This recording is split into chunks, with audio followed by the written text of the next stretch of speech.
All right, good afternoon, Mr. and Mrs. Steaks. Beth, I really wanted to show you an idea here. It's not an idea, it's how you'd want to do it. This column right here, I'm going to call it product code. In normal circumstances, if you got it, if it's already been pre-produced, there would be an SKU or a UPC, right? Product code. So, since there's not one, right, that's okay, let's make up our own, but the product code needs to be synonymous with the product line, if you will. Us doing this, we kind of know how this is going to flow. So AR-153MR is a good product code, right? Then the name of it's a 3MR, but the platform that the application it goes to is AR-15. Now, the dashes work. In this case, like the AR-10 308, that goes with a 3TR. You could probably do AR-10 308 3TR. You just can't use the dot. The dot doesn't get recognized in this particular feeds. Dashes do, spaces kind of cause a problem. So if it doesn't go together, right, it needs to be separate.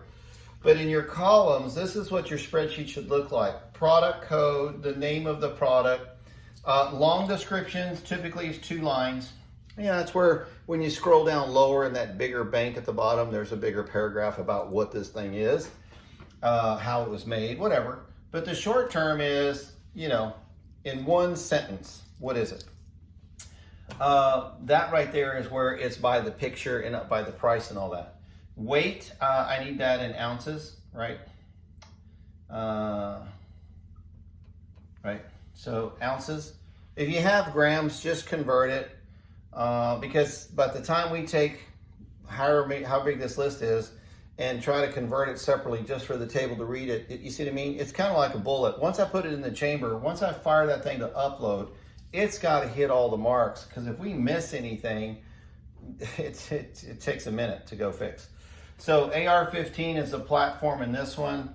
AR-10 would be that platform. AK-47 3MR, right? Same thing, ounces. AK-47 is going to be its platform. So however those are, this allows us to break down all the minutia into categories. I get to the website, I look up going, well, I got an AR-10, do they have it for that? They just hit the search filter and bam, it pops up in front of them. Between us, we know a lot of this is the same part because it has multiple applications, totally get that. But we still want to name it. Then what is the customer price? What do you sell it for? Sale price. Let's say you had some AK-47 parts. You probably won't have this problem because they're not so uniquely different. It probably has multiple uses. So you'd never run out of stock. But let's say the ambidextrous thing is running low and you can run that on sale. There'll be a coupon or something like that. You can leave that column blank, but that's really about all the columns that I need. The reason why this is so important, because you're going to want to go name the pictures. When I give you the Dropbox link, you can upload photos of the product. Oops, I dropped my cat. And when you upload the photos into the Dropbox, you want to make sure you name that photo. You can put a label on it, right? So I would name it AR-15 3MR. That way, when we go to suck those pictures in, it'll tag itself into everything there. Now, if it's the same part to an AR-10 3MR, right, then you have to upload that picture, and even though it could be the exact same picture, but it has its own different label, okay? You cannot run like, hey, well, that applies to 5 products, or 5 platforms that could be installed in. Then I need 5 pictures of it with its right label on it. If you don't do that, it'll never match the picture to the inventory. That's just how these work. Pictures come in separate because they have to be compressed and organized for mobile, desktop use, all scenarios there. But it comes in a separate channel and ties to the spreadsheet. You can't add an image column to a spreadsheet. If you did, you would blow up that spreadsheet, and then to upload it would be a nightmare, okay? We do this from 10,000 products to 100. Works exactly like that. So this is the idea of how that would need to work. We were talking, me and some of the guys, this list of 2,500. If we can see that list, because I'm looking at the back order form. It's just a Google form. Name, address, email, all required. I think shipping address was required, and then quantity.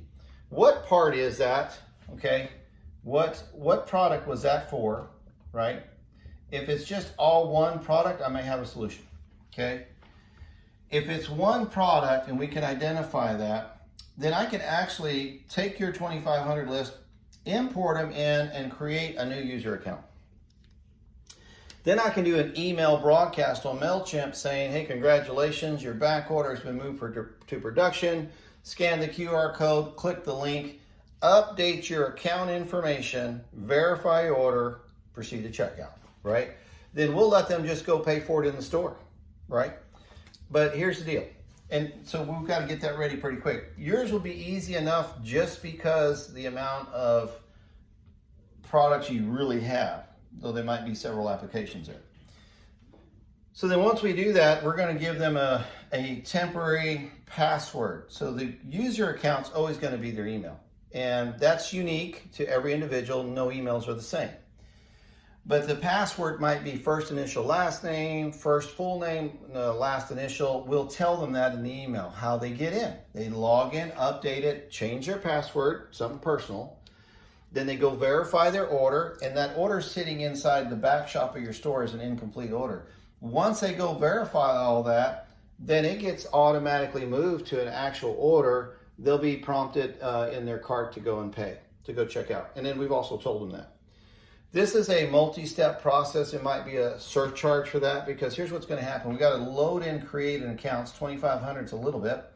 That's a 20-minute upload, but it takes several hours to get this organized. Then we're going to reload it again and apply the orders to the users, right? We're going to actually create our own file. We're going to take your original and make 3 copies of it, make one for users, one for orders, right? And then one for passwords, right? We have to do a little bit of a scenario. So that's what that would take. But that'll allow these people to get notified that they're invited to come validate their account and update their back order, and then proceed to checkout, right? Confirm everything. I think that's going to be your best way. But I won't have the website ready for, I mean, it takes typically a week to 10 days to get a website ready, but I will try to go as fast as I can. I'm just trying to do a dummy page in this case. Now, if I do all of this, this would be useless for you to send them to a portal to make a payment. Because if I order 10 and it is only one part, I need to know what my total is with tax and shipping. How we're going to get them that information. I can't customize individual emails in a bulk email. Then we're back to the same conundrum, individual emails. Or we make a broadcast email, give us a call to validate your account. We moved it from back order to production, and give us a call to update your order, right? Then you'll just one by one, whoever calls in, start cleaning that up and then billing them out, right? Then yeah, we could set up a payment portal and then they'll go and just pay that. But you'll have to have the shipping and all that down manually before you can do it in the store. We did put a call in to TaxJar. Don't have that answer yet. I'll find out. But this was attainable. This is attainable. One of the techs said he was thinking it through and we mapped it out. We could actually do that. We do that for other clients that have a old website and they want to move their existing user base over. But man, it's never been more than 200.